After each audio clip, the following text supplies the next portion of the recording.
Anyway, Newcastle United. Steve Bruce is the manager. I've just seen a fantastic tweet, actually. Newcastle sent out a tweet earlier today, the football club, from the official account. 4 players, all smiling in training. Everything's happy. Callum Wilson's there.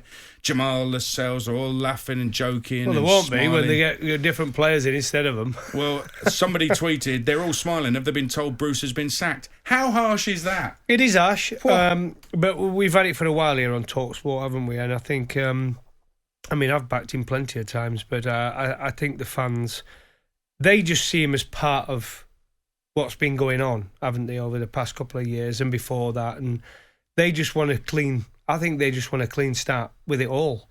I mean, that the talk about that takeover, Sir John Hall, when he took it over a few years ago, they got the club back then, didn't they? Kevin Keegan come in, they signed Alan Shearer in 96, world record at the time.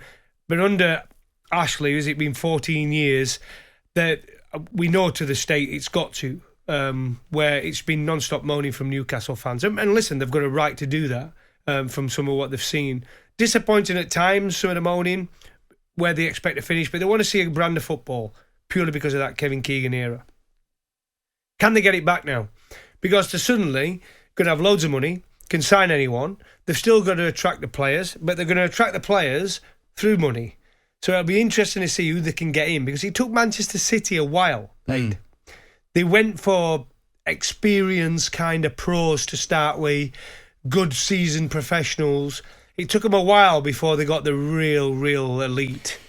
Well, I was working on Saturday night on the England game with Sol Campbell and Stuart Pearce, who both had a season each at Newcastle. In fact, Sol, I didn't know this, but he lived up there for much longer than he was playing for Newcastle United. He was there for about 10 years. So he's well in tune with Newcastle fans and how they're thinking. I think he was telling us that his wife's a Newcastle fan as well. She's from up there. So... And they were both saying exactly what you've just said. The fans have got to just be realistic about it. It ain't going to happen overnight. They're not going to be champions at the end of this season. They've just got to make sure they're patient with everything that goes on and not expect too much. Well, they're going to sign soon. players who are not playing for their clubs probably at this moment in time, that are going to be high-value players on big wages, and Newcastle can now afford to pay their wages, and they might get some first-team football. But still, there's no Champions League football at this moment in time. Yep. So the only thing that is attracting them is the money.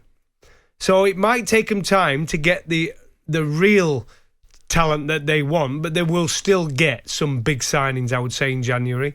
And following summer, I expect more. But it's going to take them time, isn't it? It's going to really take them time. On the Steve Bruce issue, I cannot see a future there for him, whether you like him or not. I think Steve knows that as well, doesn't he? I think he must be aware of that. But let's be realistic. Of course he does. They haven't won a game in the first 7. So I think any manager in that situation has to be looking over their shoulder. And I'll include Sean Dyche in that. Definitely include Ralph Hasenhüttl in that. I'll include Daniel Farke in that. None of those guys have won a game in their first 7. And Steve Bruce is second bottom of the table. So, of course, his job is in danger. It will be without the takeover. It should be. You should be scrutinised when you're earning that much money and you're at that level of the game. You should be held accountable for your job you're doing. And when you get 50,000 fans in, it puts more pressure on, because they're a passionate group of fans. They expect big things. And with the start they've had, I'm surprised he's still there. I really am.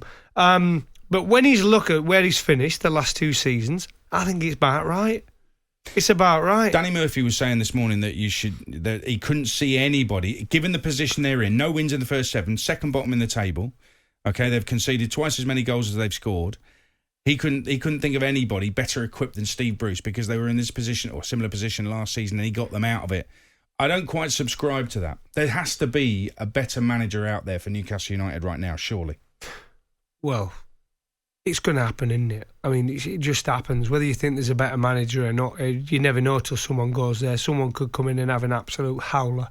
They really, really could. It might not be the same. Then you realise, actually, Bruce did all right with that group of players. And we do say, but you look at some of the Newcastle players now, you're thinking, hang on a minute, they've got some talent there.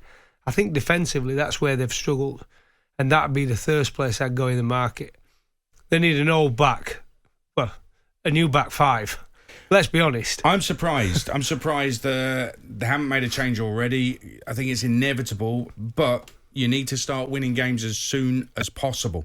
So I'm surprised that nothing's happened already. Is it? Well, it's about the payoff, isn't it? I mean, I would say that's the they can afford negotiation. it. Well, they can afford Get it on now, with but it's still about that. I mean, you can't it's in just the go contract. in and... They know what it is. Yeah. So for me, that shouldn't be an issue. But, if they're going to make that move, then make it happen sooner rather than later. If they're going to stick with Steve Bruce, they should come out and say that. And then everybody's got to get used to it, haven't they? Let's have your thoughts on it. 03717223344 is Drive on talkSPORT with WeBuyAnyCar.com. Join over 2 million happy customers by entering your reg number now.